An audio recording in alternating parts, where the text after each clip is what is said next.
انسانی تاریخ میں 1400 سال پہلے حضرت محمد صلی اللہ علیہ وآلہ وسلم ظاہر ہوئے اور لوگوں میں اپنی نبوت کا اعلان کیا۔ آپ صلی اللہ علیہ وآلہ وسلم نے اپنی نبوت کا ثبوت دینے کے لیے فرمایا، میں اللہ سبحانہ و تعالیٰ کی طرف سے بھیجا گیا پیغمبر ہوں۔ اگر تمہیں ثبوت کی ضرورت ہے تو ان معجزوں کو دیکھو جو اللہ سبحانہ و تعالیٰ میرے ہاتھ سے دکھاتا ہے۔ اللہ سبحانہ و تعالیٰ میرے لیے وہ قانون بدل دے گا جو کوئی نہیں کر سکتا، اور آپ کو معجزے دکھائے گا تاکہ تم لوگ بہتر طور پر سمجھ سکو کہ میں اللہ سبحانہ و تعالیٰ کا پیغمبر ہوں۔ یہ فرماتے ہی آپ صلی اللہ علیہ وآلہ وسلم نے معجزے دکھانا شروع کر دیے۔ اس طرح آپ صلی اللہ علیہ وآلہ وسلم کے زمانے میں بہت سے لوگ ایک مشکل اور کٹھن زندگی کا انتخاب کرتے ہوئے مسلمان ہوئے۔ انہی معجزوں میں سے ایک غیب کا علم ہے، مستقبل بینی کا، بالکل اس شخص کی طرح جس کا ہم نے پہلے ذکر کیا، جو کہ پردوں میں چھپے ہر راز سے واقف تھا۔ حضرت محمد صلی اللہ علیہ وآلہ وسلم نے لوگوں کو کئی بار غیب اور مستقبل کے بارے میں معلومات دیں۔ آپ صلی اللہ علیہ وآلہ وسلم نے ایسا کرنے میں کوئی تعمیل نہیں فرمایا، اور آپ صلی اللہ علیہ وآلہ وسلم کا فرمایا ہر قول درست ثابت ہوا۔ آپ صلی اللہ علیہ وآلہ وسلم نے کبھی اس پر شبہ نہیں فرمایا۔ اگر آپ صلی اللہ علیہ وآلہ وسلم کے قول درست ثابت نہ ہوتے تو آپ صلی اللہ علیہ وآلہ وسلم کا سارا مقصد خطرے میں پڑ جاتا۔ بنا کسی تعمیل کے آپ صلی اللہ علیہ وآلہ وسلم نے غیب کی مشکل خبروں کو انتہائی پیچیدہ صورتحال میں لوگوں کے سامنے بیان فرمایا، اور ان میں سے ہر ایک ہر دفعہ درست ثابت ہوئی۔ آپ صلی اللہ علیہ وآلہ وسلم کی حیات طیبہ کے علاوہ ہم قرآن مجید میں بھی غیب کا علم دیکھ سکتے ہیں۔ آئیے ان 7 واقعات کو دیکھیں جب آپ صلی اللہ علیہ وآلہ وسلم نے غیب کے علم کا مظاہرہ فرمایا۔ 1 سورہ المائدہ کی آیت نمبر 67 میں بیان کیا گیا ہے کہ اے رسول پہنچا دو جو کچھ اترا تمہیں تمہارے رب کی طرف سے، اور اگر ایسا نہ کیا تو آپ نے اللہ کی رسالت ادا نہیں کی، اور اللہ آپ کی نگہبانی کرے گا لوگوں سے، بے شک اللہ کافروں کو راہ نہیں دیتا۔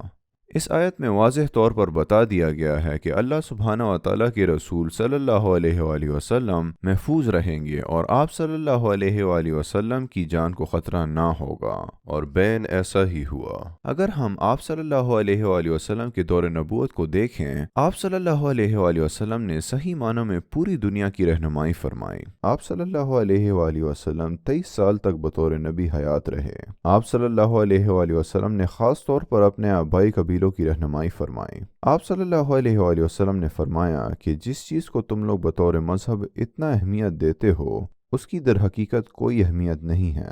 آپ صلی اللہ علیہ وآلہ وسلم نے تمام قبائل کی اسی طرح رہنمائی فرمائی۔ جب آپ صلی اللہ علیہ وآلہ وسلم نے مدینہ ہجرت فرمائی تو وہاں لوگوں کا ایک گروہ اسلام کا منکر تھا۔ یہودیوں نے آپ صلی اللہ علیہ وآلہ وسلم کو نعوذ باللہ جان کی دھمکیاں دیں، چنانچہ آپ صلی اللہ علیہ وآلہ وسلم کو بے پناہ خطروں کا سامنا تھا۔ آپ صلی اللہ علیہ وآلہ وسلم کی جان کو خطرہ لاحق تھا۔ آسان الفاظ میں یوں ہوتا کہ ایک شخص کی حیات کے خاتمے کے ساتھ ہی سب کچھ ختم ہو جاتا۔ جب ان آیات کا نزول ہوا تو اللہ سبحانہ و تعالیٰ کے رسول صلی اللہ علیہ وآلہ وسلم نے اپنی حفاظت پر معمور لوگوں کو منع فرما دیا۔ اگر آپ صلی اللہ علیہ وآلہ وسلم جھوٹے نبی ہوتے نعوذ باللہ، اتنے لوگوں کی رہنمائی کے ساتھ آپ صلی اللہ علیہ وآلہ وسلم کو اتنے خطرے سے بھرپور دعوے کی کیا ضرورت تھی؟ آپ صلی اللہ علیہ وآلہ وسلم پر بار بار جانی حملے کیے گئے، لیکن کوئی بھی انسان اس ارادے میں کامیاب نہ ہو سکا۔ موجزانہ طور پر آپ صلی اللہ علیہ وآلہ وسلم کا وصال مبارک 63 سال کی عمر میں طبی طور پر ہوا۔ مختصراً یہ کہ اس واقعے میں 2 معجزے ہیں۔ پہلا یہ کہ آپ صلی اللہ علیہ وآلہ وسلم کی جان مبارک کو لاحق تمام خطرات کے باوجود کوئی بھی آپ صلی اللہ علیہ وآلہ وسلم کا بال بھی بیکا نہ کر سکا۔ دوسرا یہ کہ اس کا ذکر آیات میں بھی کیا گیا جو کہ موجزانہ طور پر درست ثابت ہوا۔ 2 سورہ الفتح کی آیت 28 بیان کرتی ہے کہ وہی ہے جس نے اپنے رسول کو ہدایت اور سچے دین کے ساتھ بھیجا کہ اسے سب دینوں پر غالب کرے، اور اللہ کافی ہے گواہ۔ ان آیات میں نازل ہوا کہ رسول اللہ صلی اللہ علیہ وآلہ وسلم اور اسلام کو تمام مذاہب پر برتری حاصل ہوگی۔ جب یہ آیت نازل ہوئی تو اس وقت عیسائیت اور زرتشت بالترتیب روم اور فارس کے سرکاری مذاہب تھے۔ یہ سلطنتیں کئی سینکڑوں سال سے قائم تھیں اور بہت تجربہ کار تھیں۔ یہ سلطنتیں لاکھوں لوگوں پر مشتمل تھیں۔ جب یہ آیت نازل ہوئی تو اس وقت رسول صلی اللہ علیہ وآلہ وسلم کو اپنے چھوٹے سے قبیلے پر بھی مکمل طور پر فتح حاصل نہیں ہوئی تھی۔ ان تمام حقائق کے باوجود یہ آیت نازل ہوئی اور آپ صلی اللہ علیہ وآلہ وسلم کے وصال مبارک کے بعد صرف 20 سال کے عرصے میں آپ صلی اللہ علیہ وآلہ وسلم کے پیروکار فارس کی سلطنت پر قابض ہو گئے اور سینکڑوں سال پرانی ساسانی سلطنت کا خاتمہ ہو گیا، اور آپ صلی اللہ علیہ وآلہ وسلم کے جانثاروں نے رومن سلطنت کے خلاف بھی بہت اہم فتوحات حاصل کیں۔ وہی کی اس آیت کی سچائی کے علاوہ ایک اور معجزہ بھی ہے، وہ آپ صلی اللہ علیہ وآلہ وسلم کی فتح ہے۔ جی ہاں، لیکن سوال یہ ہے کہ آپ صلی اللہ علیہ وآلہ وسلم نے یہ کامیابی کس طرح حاصل کی؟ ایک خانہ بدوش برادری میں رہ کر، جس کے پاس کوئی تکنیک اور تجربہ یا منظم حکومت نہیں ہے، آپ صلی اللہ علیہ وآلہ وسلم نے ایسی برادری میں رہ کے حکومت قائم کی جو کہ کسی کے بھی تابع فرمان نہیں تھے۔ وہاں پہلے کوئی حکومت نہ تھی، اور اسی حکومت کے ساتھ آپ صلی اللہ علیہ وآلہ وسلم تمام سلطنتوں سے بالا تر ہو گئے۔ تو ذرا سوچیں،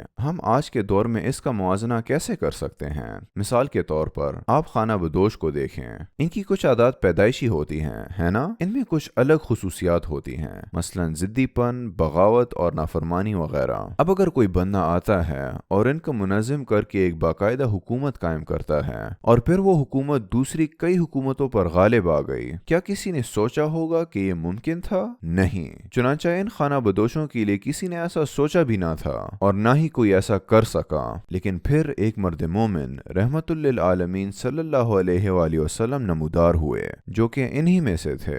آپ صلی اللہ علیہ وآلہ وسلم ان کے لیے اجنبی نہیں تھے۔ آپ صلی اللہ علیہ وآلہ وسلم کی ولادت اور پرورش اسی کلچر میں ہوئی۔ اس کے برعکس آپ صلی اللہ علیہ وآلہ وسلم نے سب کو یکجا کیا اور ایک مختصر مدت میں حکومت قائم کی اور دوسری حکومتوں پر بھی غالب ہوئے۔ کوئی سوچ بھی نہیں سکتا تھا کہ یہ سب اتفاقیہ یا ایسے ہی ہو سکتا ہے، لیکن آپ صلی اللہ علیہ وآلہ وسلم نے مختصر مدت میں یہ کر دکھایا۔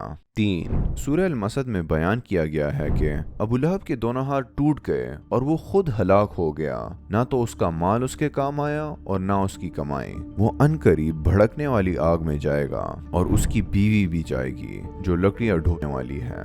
اس کی گردن میں پوست کھجور کی بٹی ہوئی رسی ہوگی۔ اس سورہ میں واضح طور پر بیان کیا گیا ہے کہ اسلام کے ازلی دشمنوں میں سے ایک ابو لہب اور اس کی بیوی ام جمیل اپنی حرکتوں کی وجہ سے جہنم واصل ہوں گے۔ اس سورہ میں بتایا گیا کہ وہ لوگ کافر ہی مریں گے، اور ایسا ہی ہوا۔ ابو لہب اس آیت کے نازل ہونے کے 7 سال بعد تک زندہ رہا۔ تصور کریں اگر وہ اسلام قبول کر لیتا تو قرآن کی معلومات کو غلط قرار دیا جاتا اور سب کچھ ختم ہو جاتا۔ اگر ابو لہب اسلام کا خاتمہ چاہتا یا اس کے برعکس وہ ایک پکا مومن بننا چاہتا تو دونوں صورتوں میں اس کو اسلام قبول کرنا پڑتا۔ اتنی واضح وجوہات کے باوجود اس نے مسلمان بننے کا دکھاوا تک نہیں کیا۔ چلیں ایک لمحے کے لیے ابو لہب کو بھول جائیں۔ اگر اس کی بیوی ام جمیل اسلام قبول کر لیتی تو بھی ایسا ہی ہوتا تو قرآن کی معلومات غلط ثابت ہو جاتی، لیکن قرآن نے بتایا کہ اس کا خاتمہ کفر پر ہوگا، اور یہ پیش گوئی بالکل درست ثابت ہوئی۔ اس کے ساتھ ہی ایک اور شخص جس کے کفر پر مرنے کا ذکر کیا گیا، ولید بن المغیرہ،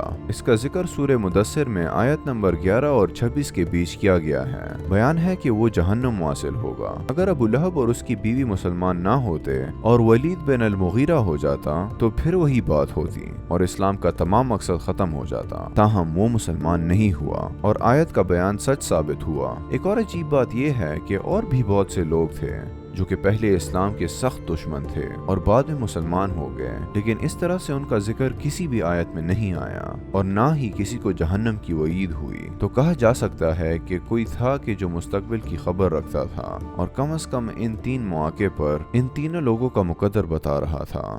4 سورہ القمر کی آیت نمبر 44 اور 45 میں بیان ہے کہ کیا یہ لوگ کہتے ہیں کہ ہماری جماعت بڑی مضبوط ہے؟ عنقریب یہ جماعت شکست کھائے گی اور یہ لوگ پیٹ پھیر کر بھاگ جائیں گے۔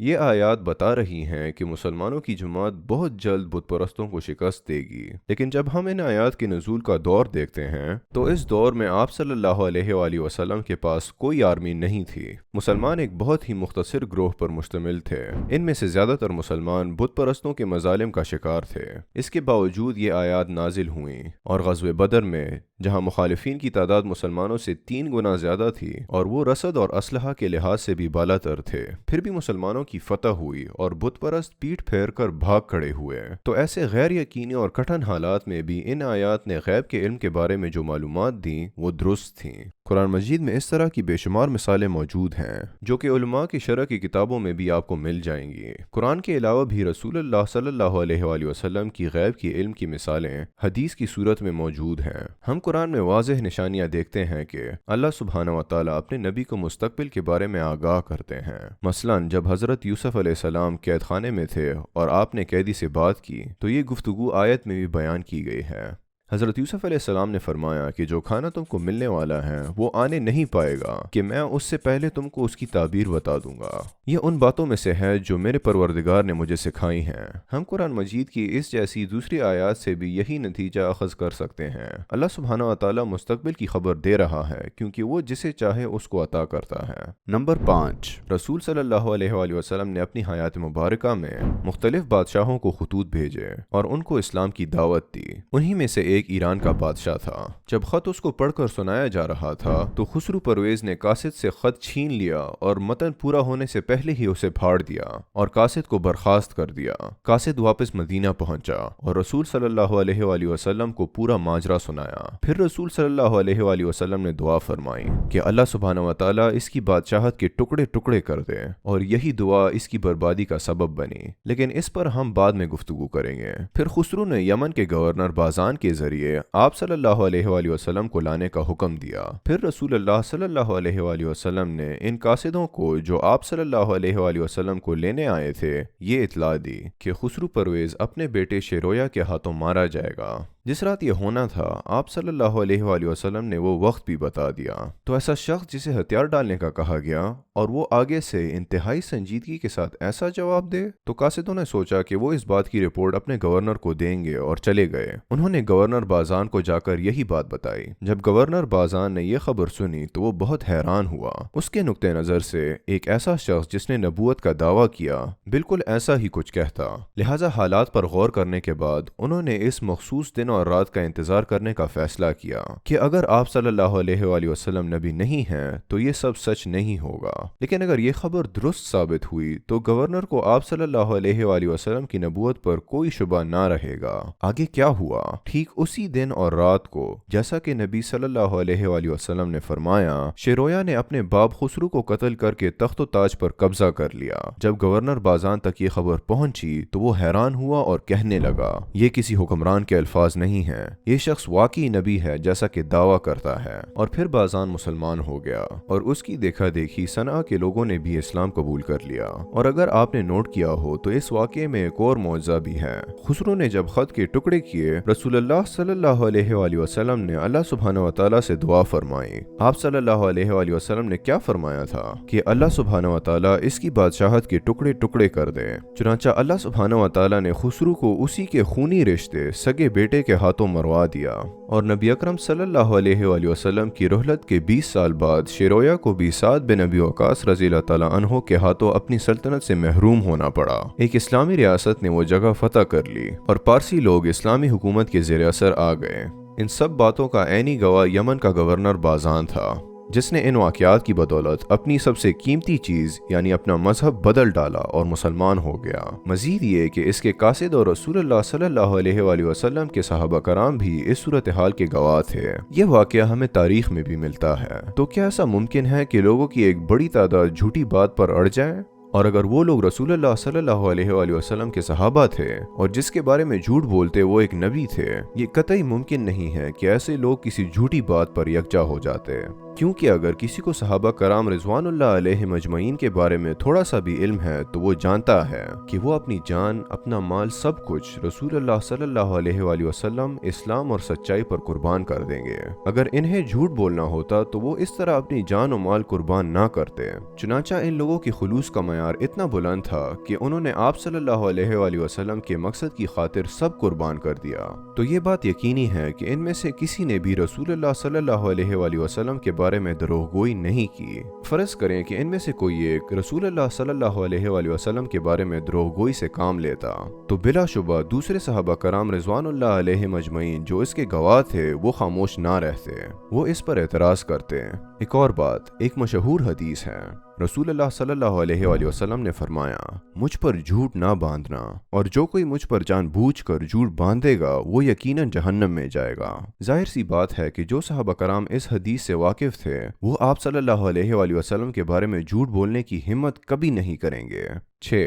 رسول اللہ صلی اللہ علیہ وآلہ وسلم نے ایک لشکر تیار کر کے موتا روانہ فرمایا جو کہ کچھ ہفتوں کی دوری پر تھا، اور وہاں مسلمانوں اور عیسائیوں کے درمیان مشہور جنگ موتا ہوئی۔ جب یہ جنگ جاری تھی آپ صلی اللہ علیہ وآلہ وسلم اپنے صحابہ کرام کو غیب سے جنگ کے حالات سے باخبر فرما رہے تھے۔ حضرت زید بن حارثہ رضی اللہ تعالیٰ عنہ نے جھنڈا لیا اور وہ شہید ہو گئے۔ جھنڈا حضرت جعفر طیار رضی اللہ تعالیٰ عنہ نے تھاما اور وہ بھی شہید ہو گئے، اور پھر یہ جھنڈا عبداللہ بن رواحہ رضی اللہ تعالیٰ عنہ نے تھاما اور وہ بھی شہید ہو گئے۔ اب جھنڈا اللہ کی تلوار نے تھام لیا، مراد خالد بن ولید۔ آپ صلی اللہ علیہ وآلہ وسلم اسی طرح جنگ کی تفصیلات سے آگاہ فرماتے رہے اور پھر فتح کا اعلان فرمایا، لیکن آپ صلی اللہ علیہ وآلہ وسلم آپ دیدہ تھے۔ کیوں؟ کیونکہ آپ صلی اللہ علیہ وآلہ وسلم کے پیارے ساتھی شہید ہو گئے تھے۔ 2 سے 3 ہفتوں بعد یالا بن امیہ آپ صلی اللہ علیہ وآلہ وسلم کی خدمت میں حاضر ہوئے تاکہ جنگ کے حالات بتائیں، لیکن ان کے بعد شروع کرنے سے پہلے ہی رسول اللہ صلی اللہ علیہ وآلہ وسلم نے ان کو جنگ کی تفصیلات بتا دیں۔ تب یالا بن امیہ نے کہا، اللہ کی قسم آپ صلی اللہ علیہ وآلہ وسلم نے تمام واقعات لفظ بلفظ بیان فرمائے ہیں۔ آپ صلی اللہ علیہ وآلہ وسلم نے جنگ کی تمام تفصیلات اس شخص کو بیان فرمائیں جو یہی کرنے آیا تھا۔ چنانچہ یہ بھی آپ صلی اللہ علیہ وآلہ وسلم کا ایک معجزہ تھا جو کہ آپ صلی اللہ علیہ وآلہ وسلم کے غیب کے علم کو ثابت کرتا تھا۔ 7. غزوہ بدر کے اختتام پر قیدیوں میں سے ایک قیدی عباس ابن عبد المطلب تھے۔ وہ مسلمان نہیں تھے اور ان کو آزاد ہونا تھا۔ آزادی کی شرائط میں یا تو ایک مخصوص رقم ادا کرنا تھا یا پھر 10 مسلمانوں کو پڑھنا لکھنا سکھانا تھا۔ جب انہوں نے کہا کہ میرے پاس مقررہ رقم نہیں ہے تو رسول اللہ صلی اللہ علیہ وآلہ وسلم نے فرمایا کہ اس مال کا کیا ہوا جو آپ ام الفضل کے پاس چھوڑ آئے ہیں؟ وہ سونا کہاں گیا جو آپ آنے سے پہلے زمین میں گاڑ آئے تھے؟